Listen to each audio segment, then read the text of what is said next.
رات کا آخری پہر تھا، سردی تھی کہ ہڈیوں کے اندر تک گھسی جا رہی تھی۔ بارش بھی اتنی تیز تھی جیسے آج اگلی پچھلی کسر نکال کر رہے گی۔ میں اپنی کار میں دوسرے شہر کے ایک کاروباری دورے سے واپس آ رہا تھا اور کار کا ہیٹر چلنے کے باوجود میں سردی محسوس کر رہا تھا۔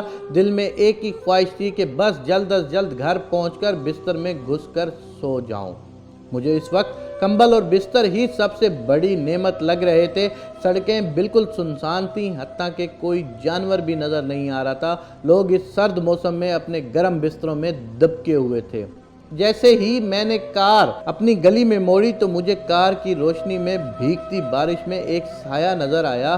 اس نے بارش سے بچنے کے لیے سر پر پلاسٹک کے تھیلے جیسا کچھ اوڑھا ہوا تھا اور وہ گلی میں کھڑے پانی سے بچتا بچاتا آہستہ آہستہ چل رہا تھا۔ مجھے شدید حیرانی ہوئی کہ اس موسم میں بھی کوئی شخص اس وقت باہر نکل سکتا ہے، اور مجھے اس پر ترس آیا کہ پتہ نہیں کس مجبوری نے اسے اس پہر اس طوفانی بارش میں باہر نکلنے پر مجبور کیا۔ میں نے گاڑی اس کے قریب جا کر روکی اور شیشہ نیچے کر کے اس سے پوچھا، بھائی صاحب آپ کہاں جا رہے ہیں؟ آئیے میں آپ کو چھوڑ دیتا ہوں۔ اس نے میری طرف دیکھ کر کہا، شکریہ بھائی، بس میں یہاں قریب ہی تو جا رہا ہوں، اسی لیے پیدل ہی چلا جاؤں گا۔ میں نے تجسس بھرے لہجے میں پوچھا، اس وقت آپ کہاں جا رہے ہیں؟ اس نے بڑی متانت سے جواب دیا، مسجد۔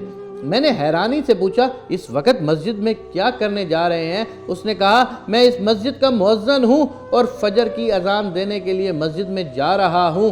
یہ کہہ کر وہ اپنے راستے پر چل پڑا اور مجھے ایک نئی سوچ میں گم کر گیا۔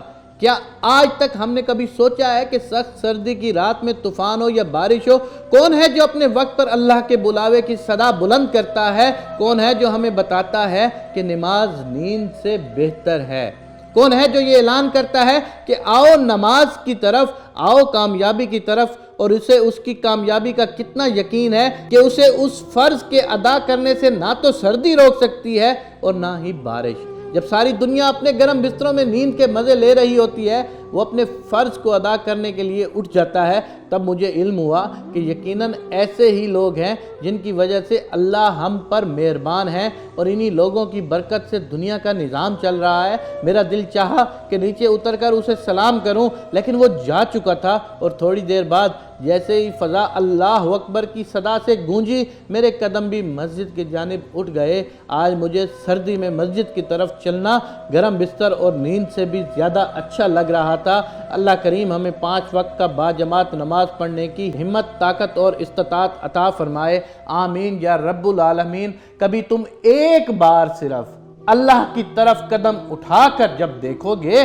یقین مانو اللہ تمہاری طرف 10 قدم آگے آئے گا۔ حضور اکرم صلی اللہ علیہ وآلہ وسلم نے نماز کو دین کا ستون قرار دیا، اور انہوں نے فرمایا کہ جو شخص نماز سے غافل ہے تو گویا اس کی کوئی زندگی نہیں ہے۔ مولا علی علیہ السلام فرماتے ہیں کہ مجھے سخت سردیوں کی نماز اور سخت گرمیوں کے روزے پسند ہیں۔ آج کے بعد میرے سننے والوں، میرے دیکھنے والوں، آپ سب لوگ یہ تہیہ کر لو کہ جب کبھی بھی نماز کے لیے قدم اٹھاؤ گے تو دیکھنا تمہارے آگے کے راستے کتنے آسان سے آسان تر ہوتے جائیں گے۔